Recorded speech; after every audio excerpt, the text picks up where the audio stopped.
Abhishek Sharma డకౌట్ల Guinness record కొట్టడమే టార్గెట్గా పెట్టుకున్నట్లు ఆడుతున్నాడు. Suryakumar, Tilak Varma T20 మ్యాచెస్లో వన్డేలు ఆడుతున్నారు. బౌలింగ్లో బుమ్రా వికెట్లు తీయడం మర్చిపోయినట్టున్నాడు. హర్షదీప్ సింగ్ బౌండరీస్ ఇవ్వడం తప్ప రన్స్ ససేమిరా ఆపనంటున్నాడు. హార్దిక్ పాండ్యా గల్లీ క్రికెటర్లా బ్యాట్ ఇవ్వడం తప్ప బాల్ని టైమింగ్ చేయలేకపోతున్నాడు. అక్షర్ పటేల్ గజనీలా అసలు తను స్పిన్నర్ అనే మర్చిపోయాడు.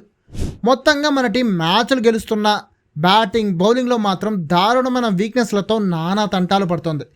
ఇలాంటి టైంలో వన్ ఆఫ్ ది టఫెస్ట్ టీమ్స్లో ఒకటైన సౌత్ ఆఫ్రికాతో తలపడడం అండ్ గెలవడం అంటే ఏదో పెద్ద మ్యాజిక్ జరిగితే తప్ప సాధ్యం అయ్యేలా కనిపించడం లేదు. దానికి తోడు టీ20 వరల్డ్ కప్ 2024 ఫైనల్లో ఓటమికి కూడా ఈ మ్యాచ్లో ఇండియాపై ఎలాగైనా గెలిచి ప్రతీకారం తీర్చుకోవాలని సఫారీ టీం చాలా కసిగా ఉంది. అంటే ఈ మ్యాచ్లో ఇండియా గెలవడం కష్టమేనా?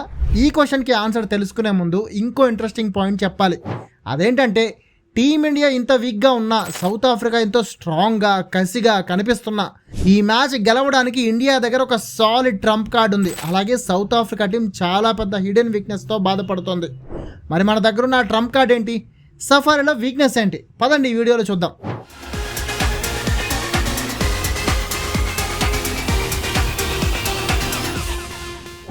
టీ20 వరల్డ్ కప్ 2026లో ఫస్ట్ ఫేజ్ అయిపోయి ఇప్పుడు సెకండ్ ఫేజ్లోకి ఎంటర్ అయిపోయాయి టీమ్స్ అన్ని.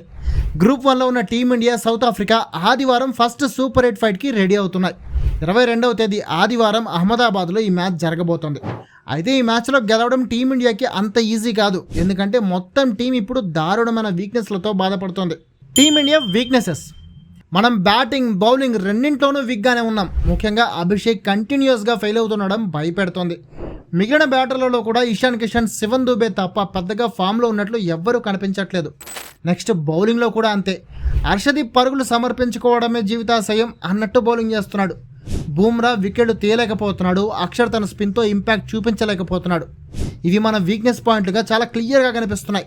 సో ఈ వీక్నెస్ పాయింట్లను కనుక మనం ఓవర్కమ్ చేయకుండా మన ప్లేయర్లు ఫామ్లోకి రాకుండా ఉంటే సఫారీలతో గెలవడం చాలా చాలా కష్టం అని చెప్పొచ్చు.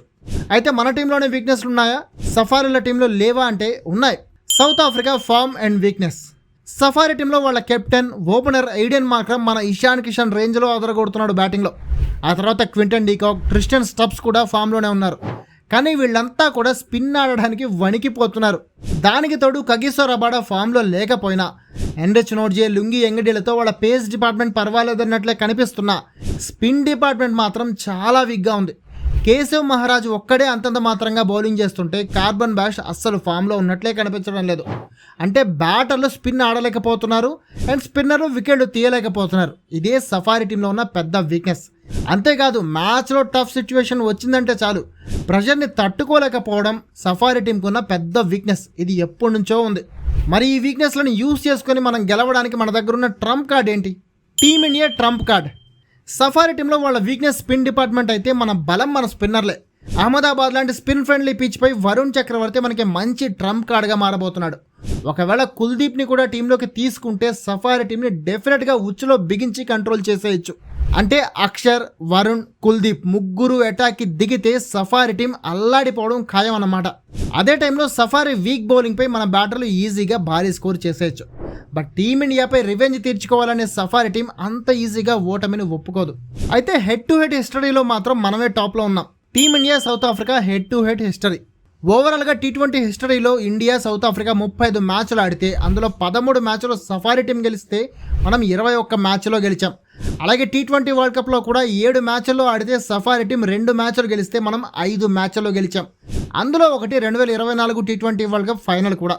సో దీన్ని బట్టి చూస్తే రికార్డులన్నీ మనమే గెలుస్తామని క్లియర్గా చెబుతున్నాయి. కానీ గెలవాలంటే హిస్టరీ కాదు, ప్రజెంట్ ప్లేయర్లు బాగా ఆడాలి. Ahmedabad pitch report. Ahmedabad pitch సాధారణంగా బ్యాటింగ్కి ఫుల్ సపోర్ట్ ఇచ్చే పిచ్. ఫస్ట్ బ్యాటింగ్ చేసిన టీం భారీ స్కోర్ చేసే ఛాన్స్ ఉంటుంది. ఇక్కడ యావరేజ్ స్కోరే 175 అంటే అర్థం చేసుకోండి ఎలాంటి బ్యాటింగ్ పిచ్. అయితే మ్యాచ్ గడిచే కొద్దీ స్పిన్నర్లకు కూడా సపోర్ట్ దొరుకుతుంది. బట్ ఇక్కడ రాత్రిపూట మ్యాచ్ జరిగితే మాత్రం డ్యూ ఫ్యాక్టర్ ఉండే ఛాన్స్ ఉంటుంది. కానీ ఇండియా, సౌత్ ఆఫ్రికా మ్యాచ్ జరిగితే మధ్యాహ్నం కాబట్టి డ్యూ ఫ్యాక్టర్ ఉండదు. సో టాస్ గెలిచిన టీం ఖచ్చితంగా బ్యాటింగ్ తీసుకుని భారీ స్కోర్ చేయడానికే ట్రై చేస్తుంది. అయితే ఒకవేళ టీమిండియా టాస్ గెలిచి బ్యాటింగ్ తీసుకుని 200+ స్కోర్ చేయగలిగితే మాత్రం నెక్స్ట్ మన స్పిన్నర్లు మ్యాచ్ని గెలిపించేయడం పక్కా. కానీ ఇదే పిచ్పై ఆఫ్ఘనిస్తాన్ సఫారీ టీంకి చెమటలు పట్టిస్తే నెదర్లాండ్స్ మనల్ని ఓటమి అంచుల వరకు తీసుకెళ్లిందనే విషయం మాత్రం మనం మర్చిపోకూడదు. కాబట్టి 200+ స్కోర్ చేసినా కూడా బౌలర్లు కూడా చాలా జాగ్రత్తగా బౌలింగ్ చేయాలి. అప్పుడే మనం ఈ మ్యాచ్ గెలిచే ఛాన్స్ ఉంటుంది. ప్లేయింగ్ 11 టీమిండియా ప్లేయింగ్ 11లో హర్షదీప్ సింగ్ బదులు కుల్దీప్ యాదవ్ని ఆడించే అవకాశాలున్నాయి. అలాగే సిరాజ్ని కూడా ఫైనల్ 11లోకి తీసుకుంటే స్కోర్ కంట్రోల్ చేయడానికి చాలా ప్లస్ అవుతుంది. మరి టీమిండియా మేనేజ్మెంట్ ఈ 2 చేంజెస్ చేస్తుందా లేదా ఓన్లీ కుల్దీప్ యాదవ్ని టీంలోకి తీసుకుంటుందా అనేది చూడాలి. సఫారీ టీం కూడా రబాడాని పక్కన కూర్చోబెట్టి నోట్జే ఎంగిడీలతో ఆడించే ఛాన్స్ ఉంది. Interesting fights.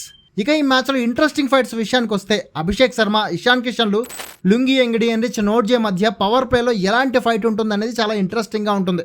Hardik Pandya, Sivan దుబేలు, Keshav Maharaj, Corbin బ్యాష్లని middle ఓవర్స్లో ఎలా ఎదుర్కొంటారనేది కూడా ఇంట్రెస్టింగ్గానే కనిపిస్తుంది.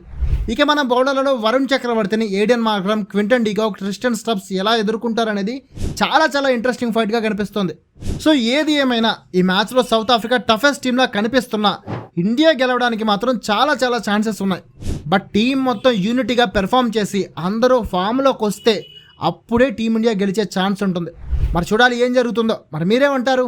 ఈ మ్యాచ్లో టీమిండియా గెలిచే ఛాన్స్ ఉందా లేదంటే సఫారీ టీం రివెంజ్ తీర్చుకుంటుందా? కామెంట్ చేసి చెప్పండి.